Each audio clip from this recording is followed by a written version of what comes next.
हमरा के तरह सब लोग जानता ही हो हम पंचायत समूह के एक सदस्य रहनी है। हमरा घर के सारा राज पता बा।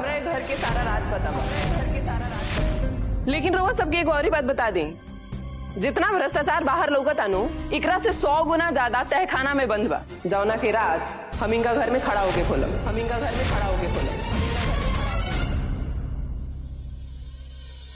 जौन तोहार करनी बना उसे तो हमरा के यह लाग रहल बा कि जात जात गोदावरी के चुनाव जितावे के जगह तू हमनी के पूरा खानदान के नाक कटवा के जइबू। बहन एक बार फिर से सोच लीजिए ना, हमें नहीं लड़ना ये चुनाव वुनाव। अगर हार गए तो पूरे परिवार की कितनी बदनामी भी होगी। हम रहने देते हैं। और देखिए ना बहन, अभी भी समय है, आप कहिए तो हम अपना नाम वापस ले लेते हैं। ना नहीं की बहन, आदमी तो उहे होला जो सब बात सोच समझ कर अपन कदम बढ़ावेला, और जब एक बार कदम बढ़ा लेवेला नु तो अपन जीत होके तक हौसला ना हारेला।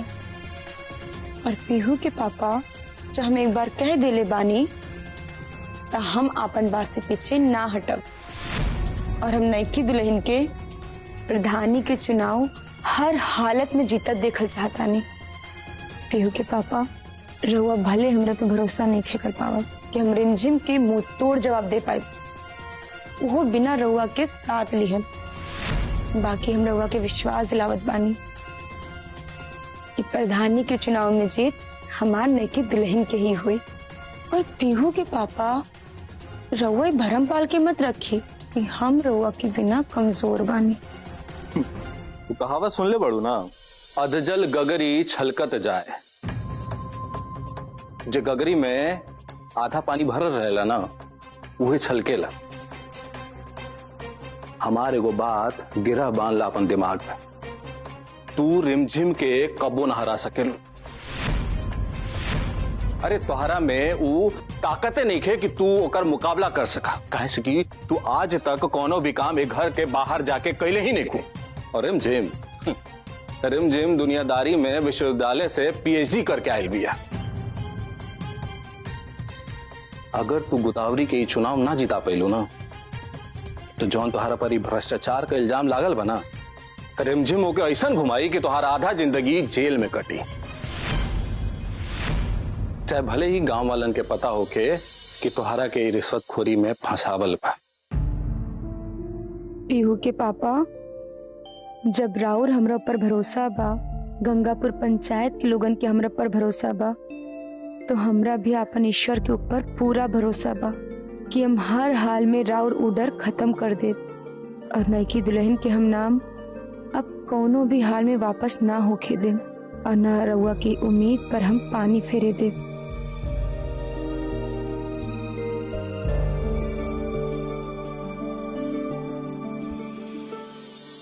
आज रउआ सबके यहाँ आवे के मकसद बता दिहल गइल बा।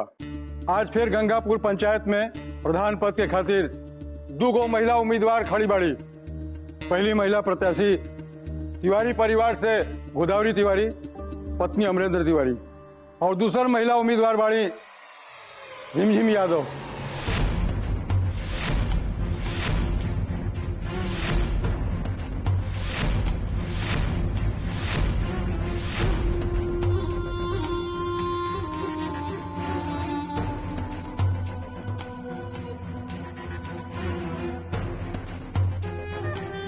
हमरा के तरह सब लोग जानता ही हो हम पंचायत समूह के एक सदस्य रहनी है।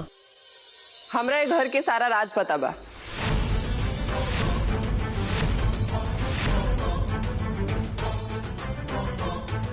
कैसे कि हमें घर में नौकरानी बन के काम करे आई रहनी, तो बस यही मकसद से कैसे कि हमारे घर के राज पता लगावे के रहे। लेकिन आज तिवारी खानदान के खिलाफ खड़ा होके हम प्रधान के चुनाव भी लड़ता नहीं।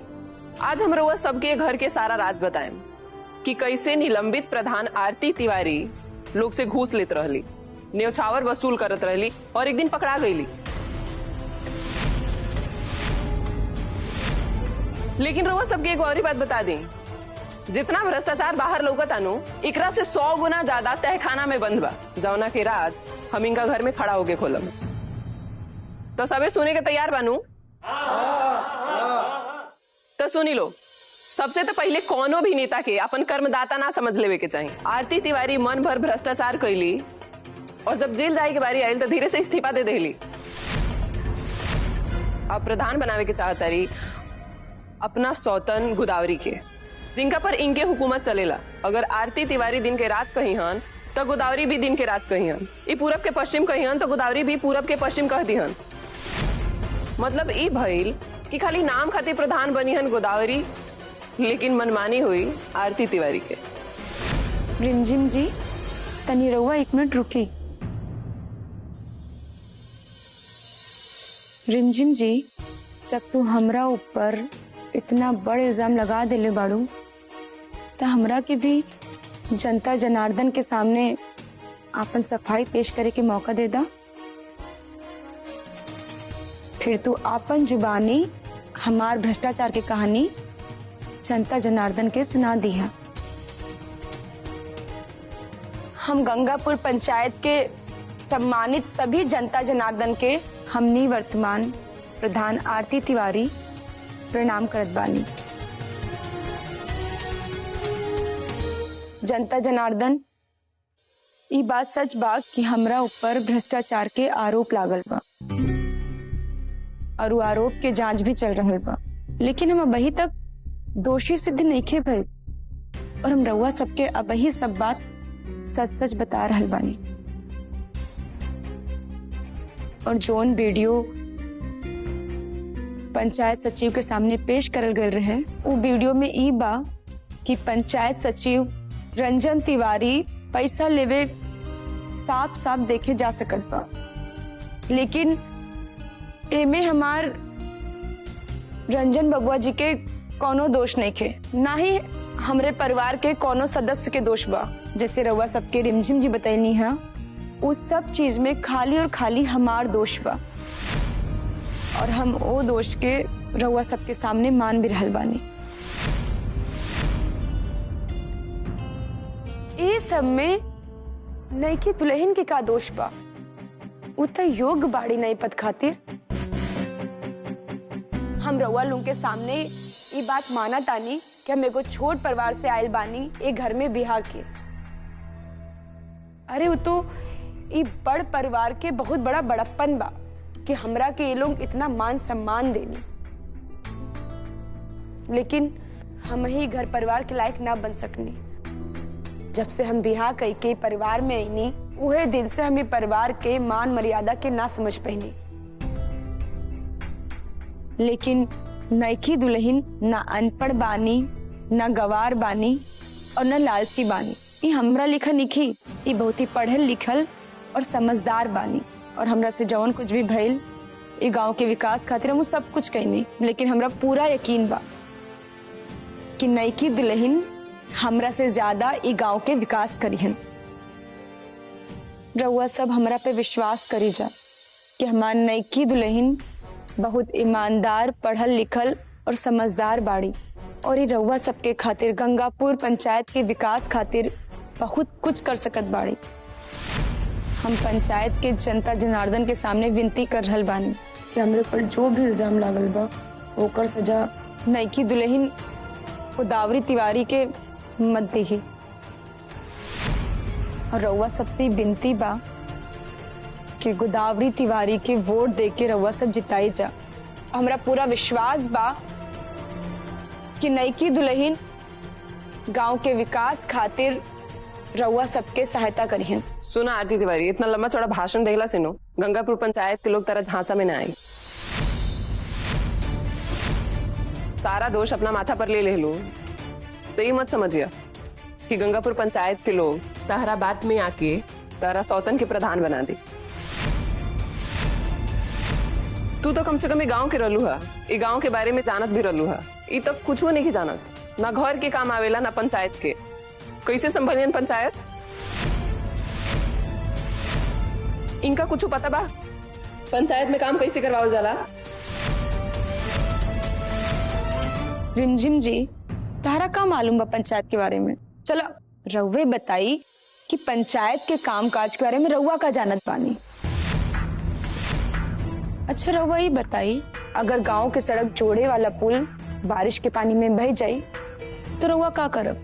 ए जी ना, थाना में बताएं। रउआ सब सुन लेली ना कि रिमझिम जी का बोलनी है, अगर पुल बारिश के पानी में बह जाई तो मैं पुलिस थाना का करी हन? नहीं की दुल्हन, अब तू बतावा कि तू ऐसा हालात में का करबू? बहन, हम सबसे पहले पंचायत की एक सभा बुलवाएंगे और फिर सभी के साथ सलाह मशवरा करके एक आवेदन पत्र लिखेंगे। गांव के कुछ सम्मानित लोगों के हस्ताक्षर के साथ साथ सभी पंचों के हस्ताक्षर और खुद के हस्ताक्षर और पंचायत सचिव जी के हस्ताक्षर भी लेंगे और फिर वो आवेदन प्रखंड विकास पदाधिकारी जी को सौंप देंगे। उनसे रिसीविंग कॉपी लेकर हम एक और आवेदन पत्र लिखेंगे और फिर सभी के हस्ताक्षर करवाकर उस आवेदन पत्र को हम जिला पदाधिकारी जी को सौंप देंगे और फिर उनसे भी रिसीविंग कॉपी लेकर रखेंगे और फिर समय समय पर इस विषय पर जल्दी कार्य करने के लिए उनसे आग्रह करते रहेंगे।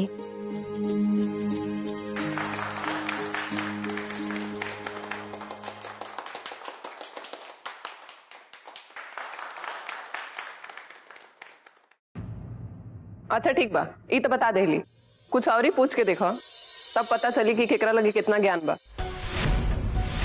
अच्छा मान ला कि गांव के कोनो परिवार में से कोनो आदमी बाहर कमाए गइल बा और ओकरा संगे बाहर कोनो दुर्घटना घट गइल तो तू ओकर कैसे मदद करबो? आवेदन लिख के गांव के सब लोग से ऊपर साइन करवाएम और वीडियो साहब से मिल के गरीब परिवार के मदद करे खातिर गुहार लगाएम। रिमझिम जी, पैसा की मदद तो बाद में आवेला नु, लेकिन ओकरा से पहले रउआ का करबो? तो हम बताएं बहन, हम सबसे पहले उसके परिवार वालों से वो जहाँ रहता है उसका पता पूछेंगे और फिर वो पता हम पुलिस थाने के अंदर जाकर देंगे, जिससे पुलिस ये पता कर सके कि वो जहाँ पर भी है और जहाँ काम करता है वो ठीक है कि नहीं, ताकि पुलिस थाने में ये पता चल सके कि जो आदमी मुसीबत में है, जिसके साथ घटना घटी है, वो इस वक्त कैसा है। और फिर तमाम जानकारी प्राप्त होने के बाद परिवार और पुलिस वालों की हम खुद साथ में जाकर मदद करेंगे।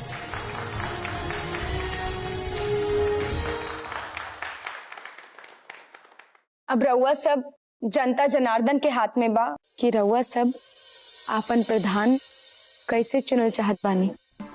अब हम एकरा बाद रउआ सबसे कुछ भी ना कहा, जौन भी फैसला बा वो सब रउआ सबके हाथ में बा। रिमझिम जी, अब रउआ अपन बात कही कि रउआ जनता जनार्दन से का कहल चाहत बाड़ो।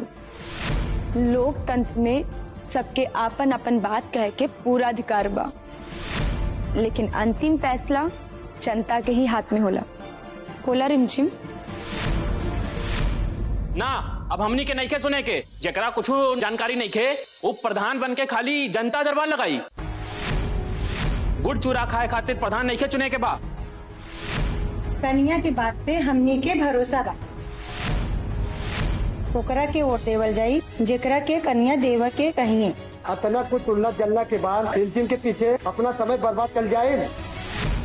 एजा तो लोग अपन बाप महतारी के भाई बहन के शिकायत करत नइखे थकत। आप तो अपन सौतन के भी इतना बड़ाई कर रहल बानी। हमने के ऐसन बड़कपन आज तक कोनो औरत में ना देखनी। अब आप जेके कहल जाई कन्या प्रधान, ओकरा के हम सब वोट देब जा।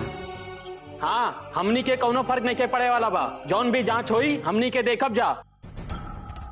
अगर कन्या प्रधान दोषी बाड़ी तो सोनार भी दोषी बा, ओकर भी जांच होके के चाहिए। हाँ, हमनी वोट खाली रउआ कहला पे दे प्रधान जी। आरती तिवारी जिंदाबाद, आरती तिवारी जिंदाबाद, जिंदाबाद, आरती तिवारी जिंदाबाद, जिंदाबाद, आरती तिवारी जिंदाबाद, जिंदाबाद। हमरा जिंदाबाद के नारा से ज्यादा रउआ सबके विश्वास हमरे खातिर मायने रखत बा। रउआ सब हमारे बात पे विश्वास करी और हमरा के भरोसा दिलाई कि रउआ सब आपन वोट गोदावरी तिवारी के दे और गंगापुर पंचायत के प्रधान खातिर रउआ सब मिलकर इनकरा के जिताई। और अगर रउआ सब एक खातिर तैयार बानी जा तो रउआ सब मिलकर बोली गोदावरी तिवारी जिंदाबाद।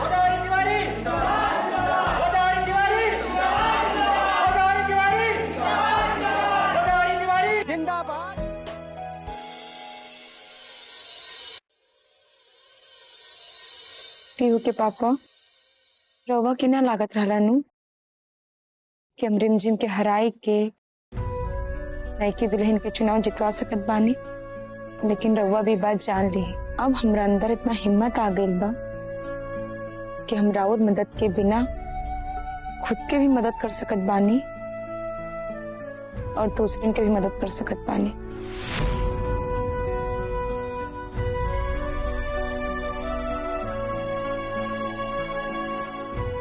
हाँ आरती, अब तोहरा अंदर हिम्मत आ गई बा कि तू अपना भी ध्यान रख सकत अड़ू और दूसरा के भी मदद कर सकत अड़ू। हम बहुत खुश बनी।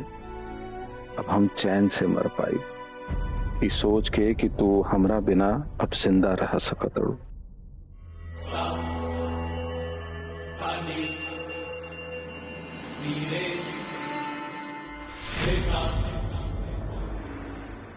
पीहू के पापा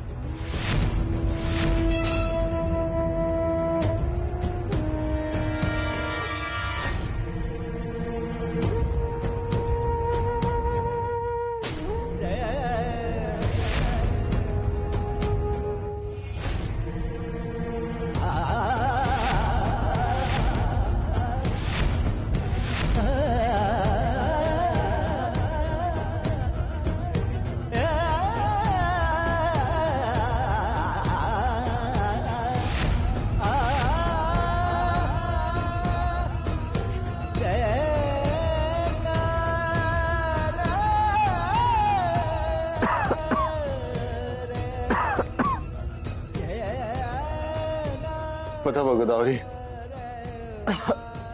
बहुत खुश बनी हम। अब आरती के अंदर ना हिम्मत आ गई बा।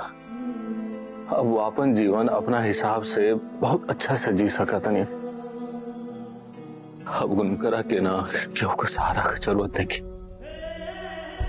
जब वो तोहरा खातिर इतना कुछ कर रहल बनी तो जरूरत पड़ला पर अपना खातिर और इहू खातिर भी बहुत कुछ कर सकत है। क्यों को जरूरत देखिए अब उनकर के।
बहन,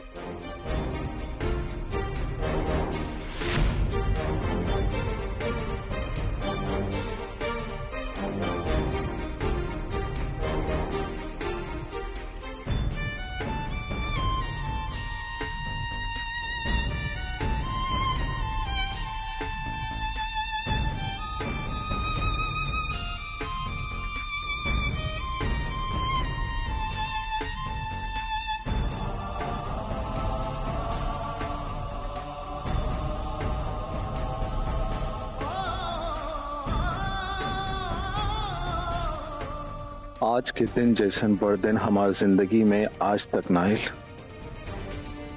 अब हम चैन और सुकून के मौत मर सकत नहीं।